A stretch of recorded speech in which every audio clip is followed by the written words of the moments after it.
on se retrouve aujourd'hui pour un update de BD et de manga.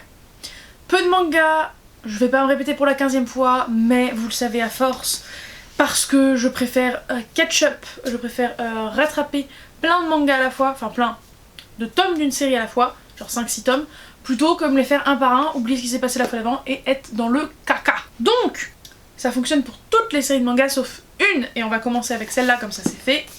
Je ne peux pas m'empêcher d'acheter et de lire les A Sign of Affection à chaque fois qu'ils paraissent en France, donc de Sue Mojishita aux éditions Akata. Ce sont des bijoux, c'est tout, faut pas aller chercher plus loin. Le pitch de base, c'est qu'on suit Yuki, une jeune femme sourde, qui vit sa vie normale à l'université, blablabla, sauf qu'un jour dans le métro, il y a quelqu'un qui va venir lui demander son chemin, sauf que c'est un étranger et du coup, elle peut pas lire sous ses lèvres, et elle va se faire sauver par ce brave Itsu, présent ici, qui va en gros venir à son secours et parler à l'étranger pour l'aider lui. Et ensuite il va lui demander pourquoi t'étais en galère et elle va lui expliquer etc. Et il va s'attacher à elle et s'interroger en se disant mais pourquoi moi je suis trilingue et j'ai même pas pris la peine d'apprendre la langue des signes de mon pays. Ils vont lier une relation et peut-être que la relation va évoluer en petite romance, au hasard comme ça. C'est pas que j'ai rien à en dire, c'est pas non plus que j'ai pas retenu, c'est juste que ça reste des tomes 10 et 11 donc je vais pas trop étoffer le sujet. Mais clairement Itsu est toujours, restera à vie un book boyfriend cœur, on l'aime très fort. Green flag, magnifique quoi. Et des petits bébés, j'adore leur évolution, j'aime le fait que ce manga continue d'avancer et c'est pas juste oh il y a du drama, non pas du tout. D'ailleurs régulièrement quand les romances traînent, que ce soit en roman ou en manga, c'est parce que y a des antagonistes, parce que machin il veut piquer machine à bidule et tout, enfin bref, non. Là c'est pas le cas, pas du tout, ils avancent dans leur romance et c'est trop mignon, c'est trop chou, on a trop envie que nous aussi qu'ils avancent et voilà. C'est le genre de truc où vous redevenez instantanément une pré-ado dès que vous le lisez. Genre en mode ah c'est trop mignon. Voilà, ce genre de petits cris que normalement tu ne cries pas quand tu as 30 ans. Mais apparemment si, voilà, il n'y a pas moyen de faire autrement. À la même période, c'est-à-dire en novembre 2024 quand même, j'ai lu cette énorme BD, je sais pas si on mesure à quel point elle est grande, mais je vous jure qu'elle est très grande, Bergère Guerrière les Novices aux éditions Glénat, de Jonathan Garnier et Amélie Fléchet. Pour ceux qui ne le sauraient pas, parce qu'ils sont pas depuis assez longtemps sur la chaîne, ou pour toute autre raison, franchement, vous avez le droit, Bergère Guerrière, c'est une série, une trilogie pour être exact, qui était de grande qualité en BD jeunesse, et ils ont sorti un petit spin-off, et manifestement, c'est un tome 1 je crois. Bon, je m'emballe peut-être, j'ai relu la fin très vite fait pour vérifier, ça se finit, donc ça pourrait être juste un one-shot. Ouah, j'ai le nez si rouge, je vous jure, je suis pas bourrée, c'est juste que j'arrête pas d'éternuer. La poussière, probablement.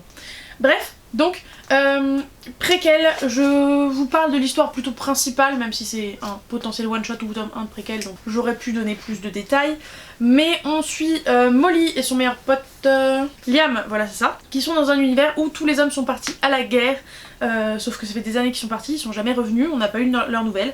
Et du coup, eh bien c'est les femmes qui ont pris la relève en étant des bergères guerrières, donc elles montent des boucs, oui c'est ça, des petits boucs, et des moutons, tout ça, parce que moi j'avoue la différence entre tout ça c'est compliqué dans mon cerveau. Bref, et ensuite donc Molly qui rêve de devenir bergère guerrière, mais le problème c'est que son meilleur pote aussi rêve de devenir bergère guerrière, et le problème c'est que c'est les femmes qui sont bergères guerrières, pas les hommes. Voilà.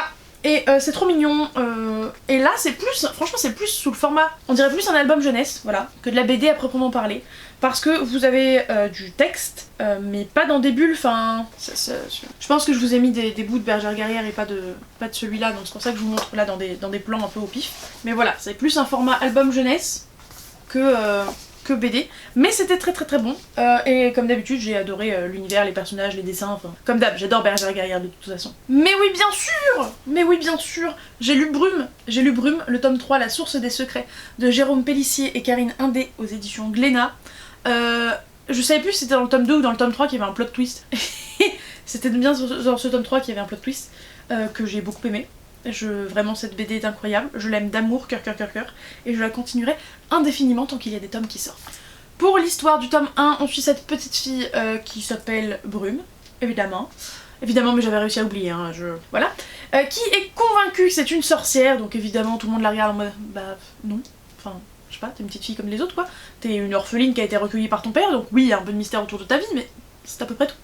Et je sais plus si c'est au début du tome ou s'il est déjà avec elle, mais elle va adopter un petit cochon, et il y a son meilleur pote un peu froussard qui est avec eux. Et en fait, il va y avoir des trucs un peu magiques ou mystérieux ou machin qui les embêtent, et elle est en mode c'est bon, je suis une sorcière, je vais pouvoir aller résoudre le problème. Et en fait elle part à l'aventure avec son meilleur pote le petit cochon et elle, et à chaque fois c'est le petit cochon qui résout tous les problèmes dans le dos des autres, parce que c'est lui le plus intelligent des trois au final. Et la petite fille Brume est donc persuadée que c'est elle qui a résolu le problème, qui sauve tout le monde, etc. C'est trop chou, c'est drôle, c'est beau, c'est innovant, bref, j'aime énormément cette série de BD et je vous la conseille très vivement si vous ne vous êtes toujours pas plongé dedans. Si vous manquez de licorne, de super-héroïne et d'originalité, moi je vous conseille très vivement Les Héricornes de Véronica Alvarez et Kit Toussaint aux éditions Le Lombard, évidemment, parce que Kit Toussaint, parce que Le Lombard, cœur sur eux. Puis évidemment, vous mettez des Magic Girls, voilà. Vous avez un combo gagnant pour moi. J'ai donc relu le tome 1 et lu le tome 2, La digne héritière de Mu, pour vraiment avoir tout fraîchement en tête. Mais à l'heure où je vous tourne cette vidéo, puisque ça a été lu en décembre de l'année dernière, ce n'est pas fraîchement dans ma tête. Mais c'est pas grave, faisons abstraction de ça. J'aime toujours cette série qui est très jolie déjà, la colorimétrie est merveilleuse, et qui nous parle certes de licornes, d'héroïnes et de femmes, mais pas que, puisque ça parle aussi de toutes ces belles valeurs qu'on a envie de transmettre aux enfants, de type on a toujours besoin d'un plus petit que soi, de type we're all in this together, comme diraient nos copains d'High School Musical, qu'il faut se soutenir quoi. Traduction pour les non-anglophones qui n'ont pas la ref. Tout le monde apporte quelque chose à tout le monde et qu'on est mieux en groupe que tout seul.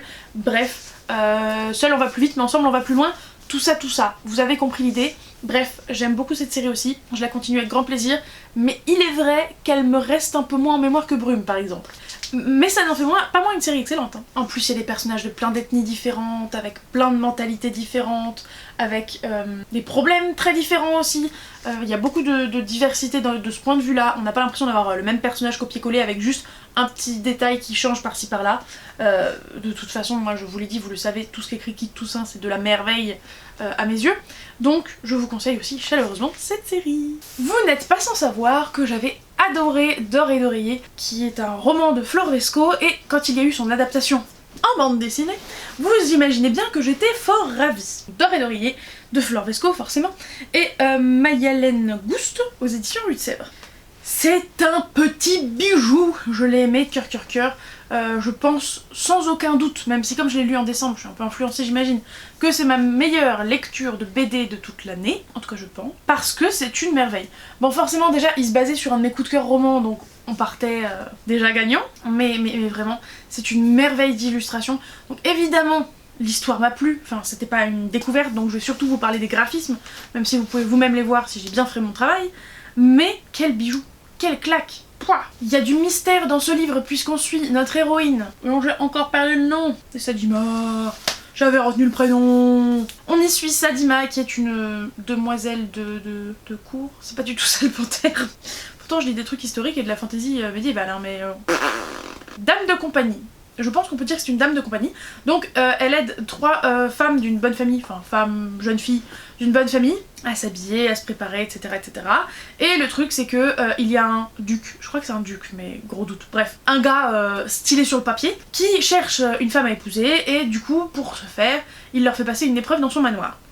Et les unes après les autres, les filles de partout hein, qui viennent, échouent à l'épreuve mais ne savent pas pourquoi, ne savent pas exactement en quoi consistait l'épreuve, on sait pas trop. Et donc la mère de ces trois filles va les envoyer avec Sadima, leur espèce de servante concrètement, pour aller dans ce manoir et passer l'une après l'autre le test. Et il s'avère que les trois vont passer le test, ça va pas forcément être très concluant, et donc elles partaient toutes les quatre, quand le duc va les arrêter et leur dire vous êtes rentrées à 4 jeunes filles, et il y en a une quatrième qui va passer l'épreuve. Et du coup Sadima va passer l'épreuve et peut-être qu'il va se passer quelque chose. Je n'irai pas plus loin. En tout cas, le mystère de qu'est-ce que c'est cette épreuve, comment ça fonctionne, et il y a un autre mystère qui arrive après, quand celui-là est potentiellement résolu.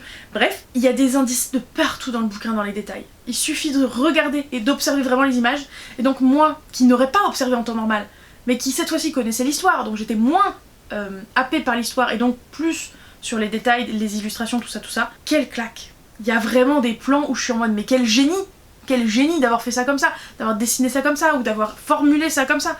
Bref, c'est une merveille.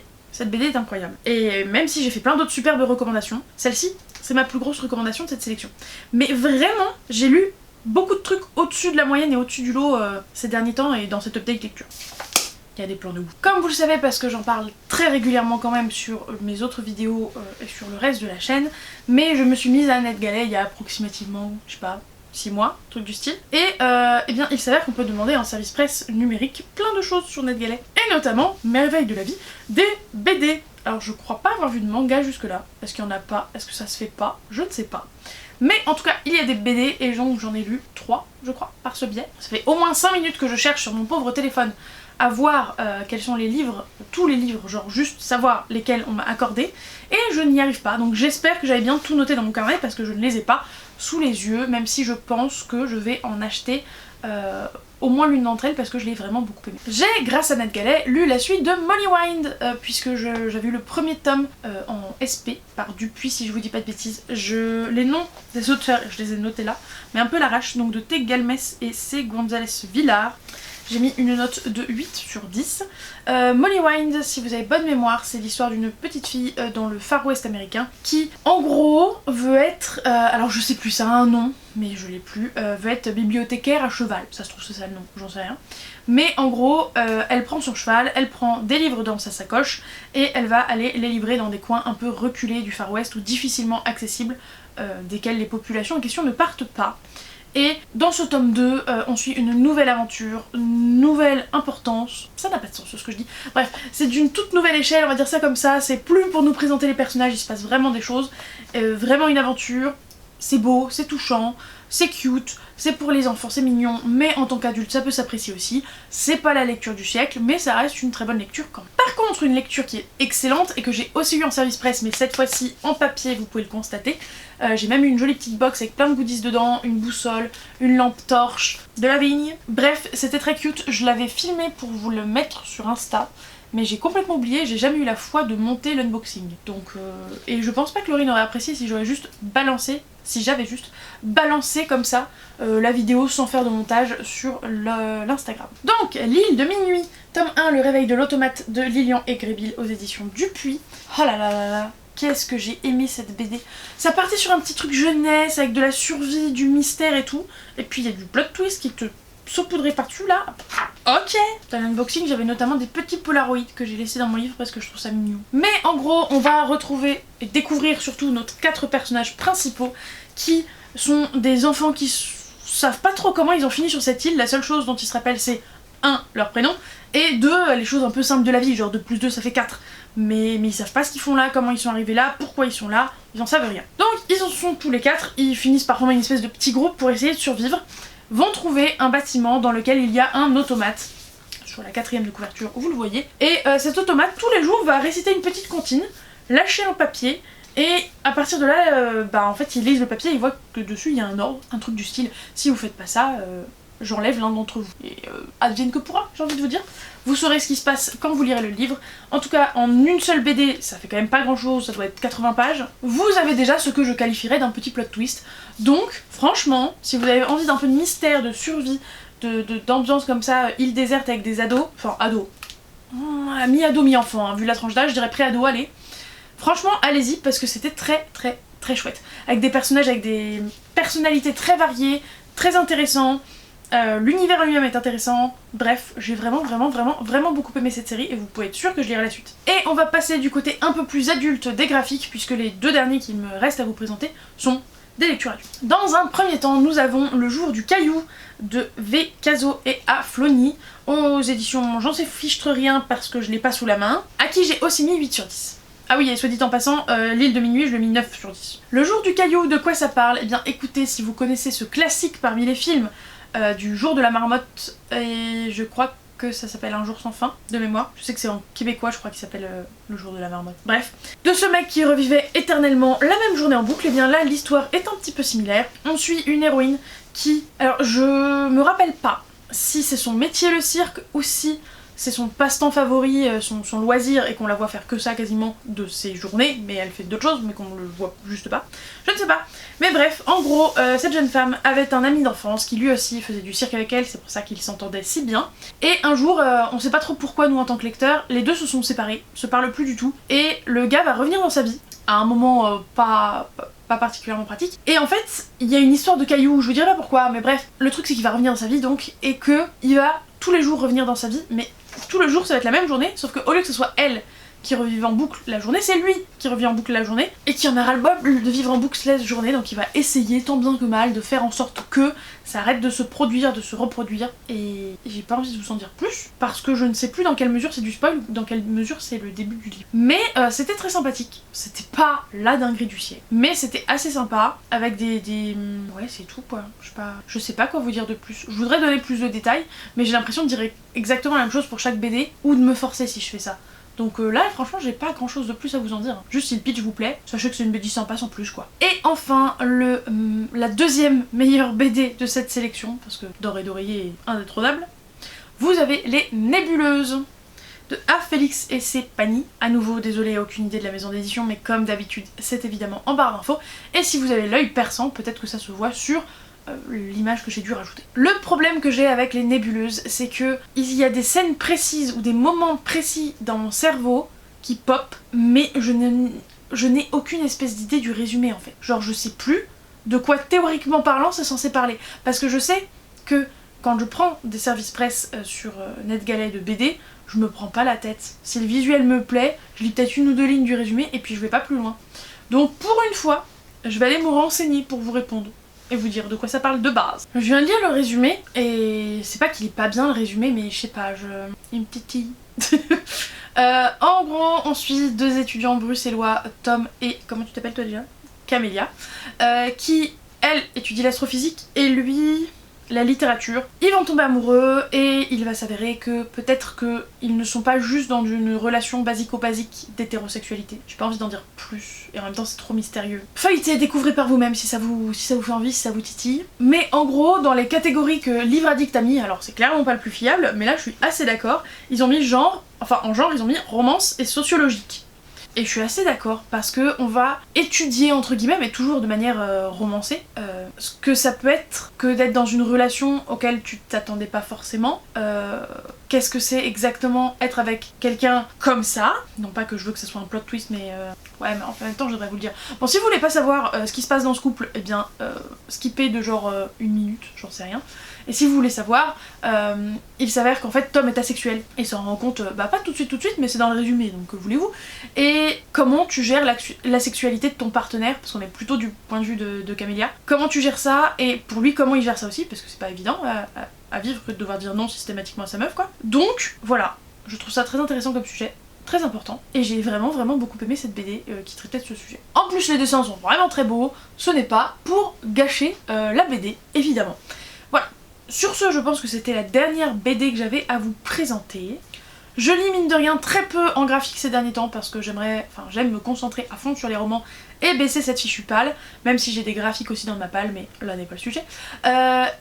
Et donc, peu de graphiques ces derniers temps, il y a moyen que vous en revoyez pas tout de suite des updates de graphiques, mais que voulez-vous, c'est pas bien grave. Des fois j'ai des semaines, des mois, des années avec, et des fois sans. Là en tout cas, en ce moment, les graphiques c'est moins mon truc. J'aime toujours autant ça, mais il y en a pas qui me tapent autant dans l'œil que ça peut être le cas d'habitude. Voilà, sur ce... Je pense même que la prochaine fois que vous verrez un update BD manga, il y a moyen que ça soit parce que j'en ai marre de commencer des séries et de jamais les poursuivre parce que je vois pas les tomes en librairie, et que du coup je fasse une giga commande en librairie de toutes ces suites de séries de BD par exemple que j'ai jamais vues en magasin alors que bah, j'attends la suite moi. Bref, des bisous.